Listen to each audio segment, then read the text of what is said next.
आज का हमारा टॉपिक है एजुकेशनल रिसर्च। अगर हम अपनी एजुकेशनल प्रॉब्लम्स को सॉल्व करने के लिए या उनको आइडेंटिफाई करने के लिए कोई साइंटिफिक मेथड यूज करते हैं या कोई साइंटिफिक मेथड अप्लाई करते हैं तो ये चीज हमारे पास एजुकेशनल रिसर्च है। एजुकेशनल रिसर्च में हमारे पास कुछ स्टेप्स इन्वॉल्व होते हैं।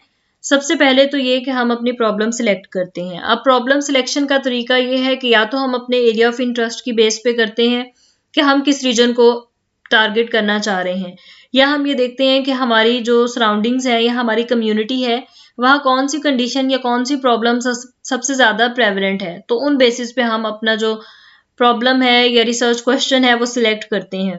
उसको सिलेक्ट करने के बाद हम अपने रिसर्च डिजाइन पे जाएंगे, डाटा कलेक्शन पे जाएंगे। डाटा कलेक्शन के बाद हम अपना डाटा एनालाइज करेंगे जिसमें हमारे पास डिफरेंट स्टैटिस्टिकल टेस्ट यूज होते हैं। उन बेसिस पे या उन रिजल्ट्स की रिपोर्टिंग पे हम अपने कंक्लूजन्स जो हैं वो ड्रा कर लेंगे। ये हमारे पास एजुकेशनल रिसर्च के स्टेप्स हैं। एजुकेशनल रिसर्च जब हम कंडक्ट कर रहे होते हैं तो उसमें हमें कुछ डिफिकल्टीज जो हैं वो फेस करनी पड़ती हैं या कुछ चैलेंजेस आते हैं। सबसे पहले तो ये कि इसमें ह्यूमन बींग्स इन्वॉल्व हैं और ह्यूमन बींग्स के साथ डिफरेंट कॉम्प्लेक्सिटीज जो हैं वो एसोसिएट हैं। अब वो क्या कॉम्प्लेक्सिटीज हो सकती हैं? हो सकता है कि एक ह्यूमन बींग जिसपे हम एक कंडीशन देख रहे हैं वो एट द सेम टाइम किसी और कंडीशन से भी सफर कर रहा हो, जिसकी वजह से हमें हमारे रिजल्ट्स ना मिले। हो सकता है कि वो वॉलंटियर ना हो पार्टिसिपेट करने के लिए, हो सकता है कि वो कंसेंट फॉर्म ना प्रोवाइड करे। तो ये सारी चीजें हमारे पास आ सकती हैं या हमें फेस करनी पड़ सकती हैं।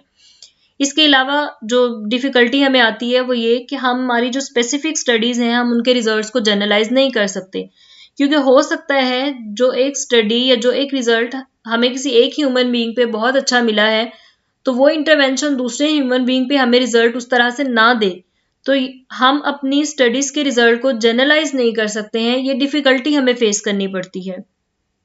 इसके अलावा हमारे पास जो एजुकेशनल सेटिंग्स हैं वो लिमिटेड हो जाती हैं, वो हमें लिमिटेड क्लिनिकल एरिया प्रोवाइड करती हैं, जिसकी वजह से हम एजुकेशनल रिसर्च नहीं परफॉर्म कर सकते। इसके अलावा हमें एक जो मेजर प्रॉब्लम फेस करनी पड़ती है वो ये कि बहुत सारी वेरिएबल्स ऐसी हैं जिन्हें हमें इनडायरेक्ट मेजरमेंट्स के थ्रू स्टडी करना पड़ता है, जो कि चैलेंजिंग है। जैसे फॉर एग्जांपल अगर हमने किसी का इंटेलिजेंस लेवल मेजर करना है तो हम उसको डायरेक्ट नहीं कर सकेंगे, हम उसके लिए कोई टेस्ट यूज करेंगे, कॉग्निटिव असेसमेंट करेंगे या कोई क्वेश्चन वगैरह उसको देंगे।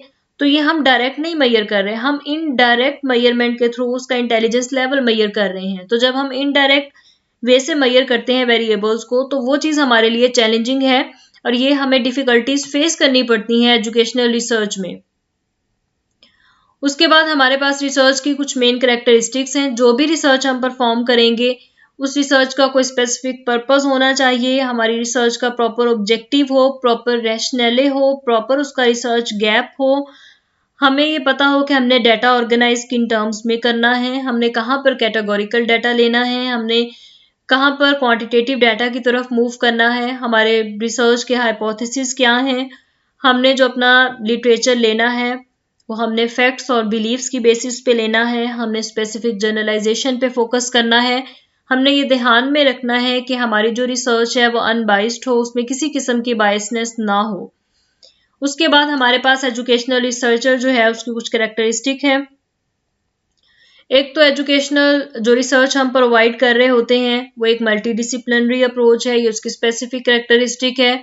दूसरा ये कि इसमें जो एजुकेशनल रिसर्चर है वो एक डिस्क्रिप्टिव, एक्सप्लेनेटिव या इंटरप्रिटेशन मेथड जो है वो यूज करता है एक, और अपनी रिसर्च को डिडक्टिव पैटर्न में लेकर चलता है। ये हमारे पास इसकी कैरेक्टरिस्टिक है।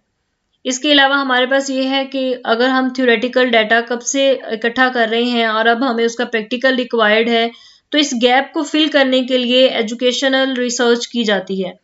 इसके अलावा हमारे पास जो है ये डायरेक्टली हमारी स्कूल प्रॉब्लम्स के साथ एसोसिएटेड होती है, जिसमें हमारी क्लास की ऑर्गेनाइजेशन है, टीचर स्टूडेंट रिलेशनशिप है, कम्युनिटी इंटरेक्शन है या टीचिंग टेक्निक्स हैं। तो इसकी वजह से ये सारी चीज़ें बेहतर होती हैं। अब जब ये सारी चीज़ें बेहतर होंगी तो एजुकेशनल जो रिसर्चर होगा उसको क्या फ़ायदा मिलेगा?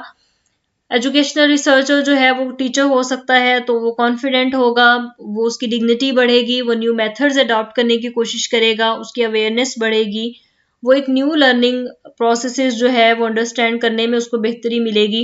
उसकी सोशल लाइफ बेहतर होगी या वो न्यू एजुकेशनल रिफॉर्म्स जो हैं वो बिल्ड करवाएगा। तो ये हमारे पास एक जर्नल टॉपिक था एजुकेशनल रिसर्च का।